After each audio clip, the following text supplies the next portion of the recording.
দুর্গাপুজোর অনেক আগে থেকে সংবাদ শিরোনামে মন্ত্রী বিকাশ দেববর্মা নানা সময় নানা কথা বলেছেন।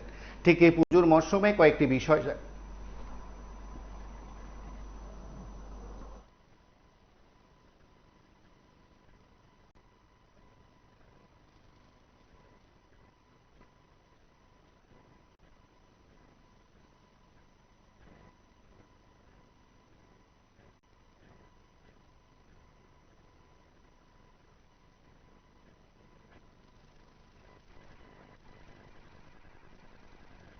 পুজোর মরশুমেও নানা বিষয় নিয়ে তিনি কথা বলেন, কিন্তু কয়েকটা দিন ধরে বেশ কয়েকটা বিষয়ের মধ্যে অন্যতম হচ্ছে জনজাতি কল্যাণ দপ্তরের স্কলারশিপ বিষয়। এবং সে স্কলারশিপ বঞ্চিতরা বিভিন্ন সময় জনজাতি কল্যাণ দপ্তরে যাচ্ছেন, তারা তাদের প্রতিক্রিয়ার কথা বলছেন। তাদের দাবি যে তাদেরকে বঞ্চিত করা হয়েছে। তারা দপ্তর অধিকর্তাকে কখনো ঘেরাও করে রাখেন, কখনো তাদের বক্তব্য সংশ্লিষ্ট সকলের কাছে তুলে ধরার চেষ্টা করেন। সেদিক থেকে গতকালও তাই ছিল। আজ এই আন্দোলনকে কেন্দ্র করে সংবাদ মাধ্যমের মুখোমুখি হয়ে প্রতিক্রিয়া ব্যক্ত করেছেন জনজাতি কল্যাণ দপ্তরের মন্ত্রী বিকাশ দেববর্মা। তিনি সংবাদ মাধ্যমের প্রতিনিধিদের কাছে কি প্রতিক্রিয়া ব্যক্ত করেছেন আমরা একবার শুনবো, এবং পুজোর দিনগুলোতে রাজ্যবাসীর প্রতি তার শুভেচ্ছা বার্তা রয়েছে। আমরা একবার শুনবো তিনি কি বলছেন। গতকালকে আমি দেখেছি, মিডিয়ার মাধ্যমে আমি দেখেছি গতকালের যে আমাদের স্টুডেন্টরা এই স্কলারশিপ নিয়ে তারা ডাইরেক্টর অফিসে গিয়েছে। খুব দুঃখিত। আমি এই ব্যাপারে অনেক দিন আগে আমি সিগনেচার করেছি। প্রায় 1-2 মাস ধরে এই স্কলারশিপ নিয়ে অনেক ঝামেলা হচ্ছিল। আমি বলবো কিছু অফিসারের গাফিলতি আছে, নাহলে এতদিন স্কলারশিপ ব্যাপার নিয়ে ছেলে মেয়েরা বিভ্রান্ত হচ্ছে। আমি আজকে গিয়ে ডাইরেক্টর এবং সেক্রেটারির সঙ্গে একবার বসবো, কেন এমন ধরনের হচ্ছে। কারণ ছেলে মেয়েরা এই স্কলারশিপ নিয়ে অনেক দিন ধরে বিভ্রান্ত হচ্ছে। কারণ তারা সময় মতন যদি ফি নিয়ে দিতে না পারে তাদের ভবিষ্যৎ খারাপ হবে। আমি বলবো তাড়াতাড়ি যেমন এই স্কলারশিপ রিলিজ করে, কারণ অলরেডি অনেক প্রায় 34,000 মতন রিলিজ হয়ে গেছে, বাকি আরো 3-4 হাজার হয়ে গেছে। কি কারণ, কি ডিফেক্ট আছে এটার মধ্যে? ডিফেক্ট যেটা আছে এটা তো তাড়াতাড়ি সলিউশন করা দরকার। আমি চাই 1-2 দিনের মধ্যেই তাদের সলিউশনগুলি হয়ে স্কলারশিপ তাড়াতাড়ি রিলিজ হোক। আমি 1 মাস 2 মাস আগে আমি রিলিজ করে দিয়েছি, আমি সাইন করে দিয়েছি অফিসারদেরকে। আমি বলেছি যে এই স্কলারশিপ যেন তাড়াতাড়ি ছেলে মেয়েদের রিলিজ করা হয়, যেটা যেটা ত্রুটি থাকবে এটা তাড়াতাড়ি যেমন কারেকশন করা হয়। আমি বলবো ডাইরেক্টর এবং সেক্রেটারিকে বলবো এটা যেন তাড়াতাড়ি রিলিজ করা হয়, না হলে মেসেজটা খারাপ যাচ্ছে আমাদের ট্রাইবাল ওয়েলফেয়ার ডিপার্টমেন্টের উপর। আমি ছাত্রছাত্রীকে আশ্বাস করব যে যাদের কাগজপত্র ঠিক আছে তারা 1-2 দিনের মধ্যে 1-2 দিনের মধ্যে পেয়ে যাবেন, কোনো বিভ্রান্ত হবেন না। আর গত বছর থেকে যে স্কলারশিপ যে এনএসপি পোর্টালটা খোলা ছিল, 2-3 বার পোর্টাল খোলা ছিল, এটা এবার একবারই হবে। আগামী 31 অক্টোবর, আমি বারবার রিপিট করছি, আগামী 31 অক্টোবর পর্যন্ত এই পোর্টালটা খোলা থাকবে। আমি গার্জেন এবং ছেলে মেয়েদের আমি অনুরোধ করছি, সব কলেজ ইউনিভার্সিটি সবাই যেন 31 অক্টোবরের মধ্যে এনএসপির মাধ্যমে এই পোর্টালের মাধ্যমে সবাই যেন অ্যাপ্লাই করে।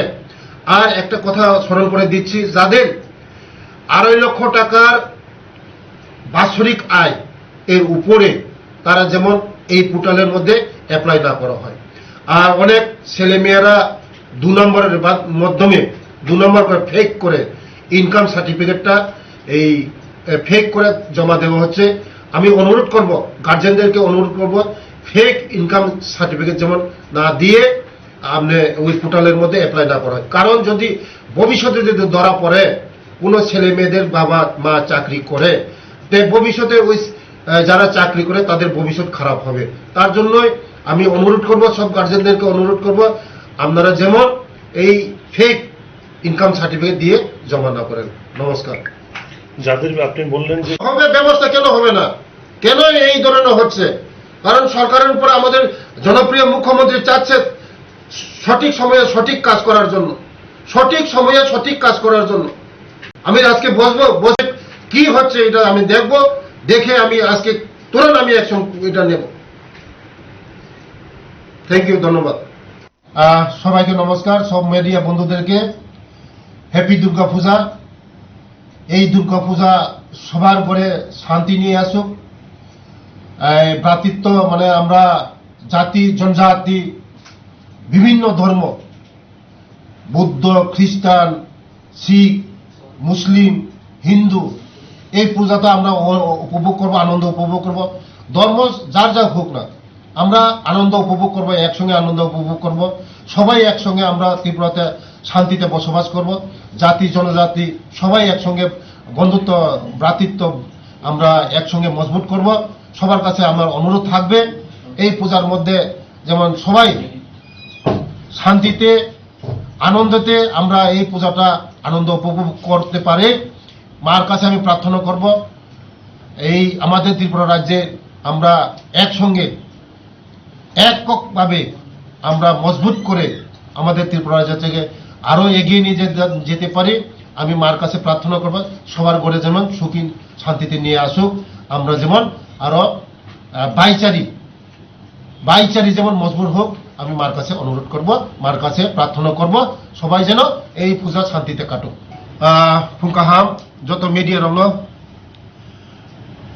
পূজানি পুলিয়ানো দুর্গা পূজানি হেপি দুর্গা পূজা পূজাও যতন গাहाम করুমखै কাতি মানথুম পূজাও যতন শান্তি সম্প্রীতি জাতি জনজাতি বিভিন্ন ধর্ম দুর্গা পূজাও गाहाम खायै दुर्गा पूजा पालाई मानथों दुर्गा आमा दुर्गा जतनी नग्न खुगुनो शांति तुई फाइथों जों भ्रातृत्व माने जों जाति जनजाति तेव बंधु भाईचारी बंधुत्वचारी जों तेव मजबुत रोंथों आमानि थानि प्रार्थना खायो आमा नों जतनी नग्न खुगुनो शांति रिदि गाय जतनी नग्न खुगुनो सुखी रिदि जतनी नग्न खुगुनो मुनिमुं तुरिदि চিনি ত্রিপুরা রাজ্য মজবুত খাইদি যতনে কাহাম খাই একসঙ্গে চলিমানান লগে বেলা বেলা। আপনারা শুনলেন স্কলারশিপ বিষয়ে তিনি বলছেন, তিনি অভিযোগ করেছেন তার দপ্তরেরই একটা অংশের গাফিলতি রয়েছে আধিকারিকদের দিকে। তিনি মূলত এই স্কলারশিপ বঞ্চিতদের বঞ্চনার বিষয়টি আধিকারিকদের দিকে অভিযোগের আঙ্গুল হিসাবে তুলেছেন। তার বক্তব্য যে বা তার দাবি যে আজই তিনি অধিকর্তা সচিব সহ অন্যান্যদের সঙ্গে কথা বলবেন, জানায় একজনও যাতে এই স্কলারশিপ বঞ্চিত না হন সেই ব্যাপারে তিনি কথা বলবেন। তার আরও দাবি বা তিনি বলেছেন দপ্তর আগেই বিষয়গুলো সম্পর্কে অবগত করেছে যে একটা অংশের কেউ ক্ষুদ্র অংশেরও হতে পারে, তারা এই স্কলারশিপ পাওয়ার জন্য, মন্ত্রী আজ সরাসরি বলেছেন সেই স্কলারশিপ পাওয়ার জন্য তারা ফেক ইনকাম সার্টিফিকেট জমা দিচ্ছেন। তার পাশাপাশি তাদের মধ্যে একটা অংশ আছেন যে যারা মা বাবা বা পরিবারে কেউ চাকরি করেন, অভিভাবক চাকরি করেন, বাবা চাকরি করেন বা মা চাকরি করেন, তারাও আবার স্কলারশিপ পাওয়ার জন্য বাঁকা পথে ইনকাম সার্টিফিকেট দেখিয়ে স্কলারশিপ পেতে চান। যদি সে ধরা পড়ে তাহলে সেখানে কড়া ব্যবস্থা নেওয়া হবে। তার পাশাপাশি তিনি এও বলেছেন যে একটা অংশের আছে যে কোনো শিক্ষা প্রতিষ্ঠানে নেই, বহু শিক্ষা প্রতিষ্ঠানের নাম দিয়ে সেখানে স্কলারশিপ পাওয়ার জন্য আবেদন করছেন। সব মিলে বলা যেতে পারে খোদ মন্ত্রীর দপ্তরের একটা গোপন বিষয় সেখানে ফাঁস করলেন। সেদিক থেকে এই বিষয়গুলো নিয়ে আগামী দিনে দপ্তর কর্তারা, মন্ত্রী কি উদ্যোগ নেবেন, কি পদক্ষেপ গ্রহণ করবেন সেটা সময় বলবে। তবে সময় উপযোগী কথা বলতে ক্যামেরার সামনে এলেন মন্ত্রী বিকাশ দেববর্মা।